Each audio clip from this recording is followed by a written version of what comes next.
Hello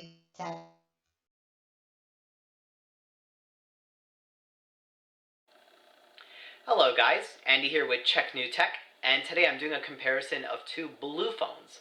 For those of you who don't know what BLU stands for, it's Bold Like Us. They are a Miami-based company that makes very high-end phones at a very low price compared to your LG, Samsung, or Apple brands because they're much more well-known than BLU. BLU's trying to get their name out there, and if you haven't checked out their phones before, I highly recommend you go on their website and check them out because they have really, really neat devices and they look very stylish and sexy. The two I'm going to compare in this video are the BLU Life Max, which just came out in January of 2017, with the BLU Vivo XL, which came out in January of 2016. So this is about a year older than the BLU Life Max. However, their price points are very similar. The BLU Vivo XL came out at $150, and the BLU Life Max came out at $130. For those of you who don't know about BLU's promos, they do release their phones to Best Buy for 3 days when they initially pre-order, and they knock off about $50 from their price point. So this one come out to about $100 and this one come out to $80. But at that price point, when you look at the specs, you'll be very impressed with either one of them. But let's go ahead and do a comparison. Both of these phones have a 5.5-inch display, so that makes them the exact same. They're both Super AMOLED, 720 by 1280, 268 ppi, so the resolution will be very similar in both of them. The difference with the BLU Life Max is curved glass. That's a little bit more appealing in this day and age, but I also want to warn you that makes it much harder to find a tempered glass screen protector. You'd have to go with the older screen protector because of the curved glass. In terms of processor, this is another area where they differ. This one has a quad-core 1.3 gigahertz processor, and this one has a newer, believe it or not, the older phone has a newer MediaTek processor that's a octa-core, 8-core, 1.3 gigahertz processor. So that's a bit more powerful in the older phone. They both have 2 gigs of RAM. The camera is another place where they differ. They both have front-facing 5-megapixel cameras, but the BLU Life Max has only an 8-megapixel rear-view camera. The older phone from a year ago has a 13-megapixel rear-view camera. So that's another win for the BLU Vivo XL there. One area where this has a newer feature that people tend to like is this one. The BLU Life Max has a fingerprint reader on the back, as you could see in the picture here. The BLU Vivo XL does not, so you have to use patterns or pins or some other codes to unlock your device. I like fingerprint readers because on most of my daily driver phones, I do have a fingerprint reader. It makes it so quick to turn on and off, and sometimes I forget to do something like check sports scores, and all I have to do is tap the back and it'll turn on instantly, and it's already gone through the security check. So don't have to sit there and waste more time by entering codes. I like that feature a lot. So this one is a win over there. And in terms of battery life, this is why it's called the BLU Life Max. It has a 3700 milliamp hour battery. That is huge in terms of capacity. So for someone that uses their phone all the time, every day, that'll at least get you through a day and a half with a full charge, more likely 2 days. With this one, it has a 3150 milliamp hour battery, which is not bad by any means. It should at least get you through a day with full usage very easily. So both of these phones will get you through a day.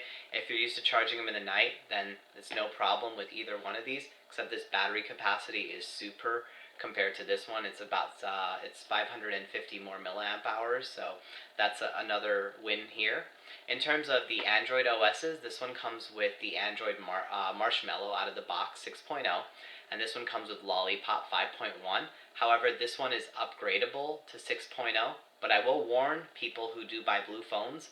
I've read a lot of articles and seen in a lot of forums that people will brick their devices by upgrading the OS. So I would be very wary about that. I heard that you have to take certain procedures like removing the SD card and making a backup in order to make sure you don't brick your phone. For those who know what brick means, it means it upgrades and then there's a big error and you can never use your phone again, and you have to either send it back to a manufacturer to get a replacement, or you have to throw it away if it's out of warranty because it's of no use anymore. So just be very careful when you upgrade any Blue phone. I don't know if they fixed that issue with the BLU Life Max yet, but I've heard that issue with the BLU Vivo XL. So if you're going to buy it, maybe just stick with the Android OS that they already install on there just to be safe so you don't brick your phone. Because you don't want to buy an expensive phone. It's not very expensive, but it's still, you're spending at least $100 on either one, so you don't want to have to throw it away. Blue does offer a 1-year warranty on either phone, so if you happen to do the upgrade and it bricks it, they'll actually replace it for 1 year. However, if it's a screen crack or there's cosmetic damage like that, they'll actually send your phone back. So just be careful about that too, because you really can't get insurance on either of these phones through Blue. The other thing I want to talk about with these phones is they both are unlocked. For those of you who don't know much about Blue phones, one of their big value propositions is they come unlocked. So that's actually a huge advantage for buying Blue phones versus any other phone.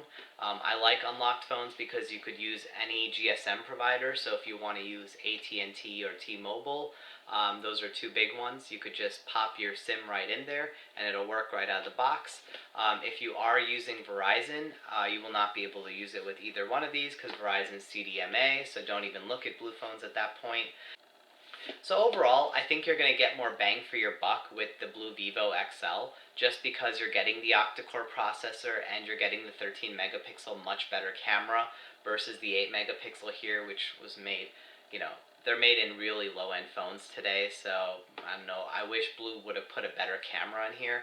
The fingerprint reader, curved glass, and battery life are cool to have, but I think the Vivo XL is still a better phone overall.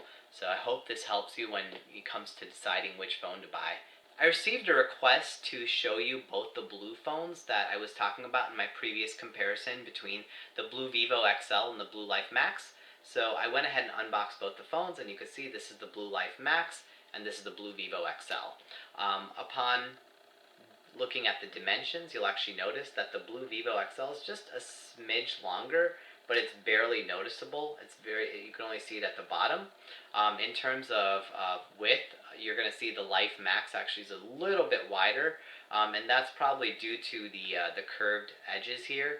So while it says it has a curved screen, it's actually quite misleading. The screen is flat, so you could easily put a tempered glass. I said it might be hard to find, but looking at that screen, it's completely flat. The edges are curved. But if the edges are curved, that doesn't bleed into the screen, so you won't get that infinity look like the Galaxy edges. If you're buying it for that, you'll be kind of disappointed. This one obviously just has the flat screen. One thing I like in the Life Max too is that these buttons are not painted in. With the BLU Vivo XL, the home, the back, and the square button which is like your settings or to get your recent apps, that's all hard painted in here, so you can't really add or remove features. With this one, it's actually not painted in, so you could go ahead and it'll turn and you could actually see the buttons change. So I like that better. In terms of the backing, you're going to see that this one has a leather backing, and that actually feels really nice in your hands. It feels like the Galaxy Note 4. This one just has a reflective backing, so it's fancy, but it doesn't feel as nice because it's just a plastic back. But this one also comes with that basic case here that Blue includes. It's a very, very basic plastic case, so you're still gonna be able to see it because it's transparent. But in terms of dimensions, like I said, they're about the same. This one has that fingerprint reader here. This one doesn't have a fingerprint reader. They both have the volume and power buttons on the sides.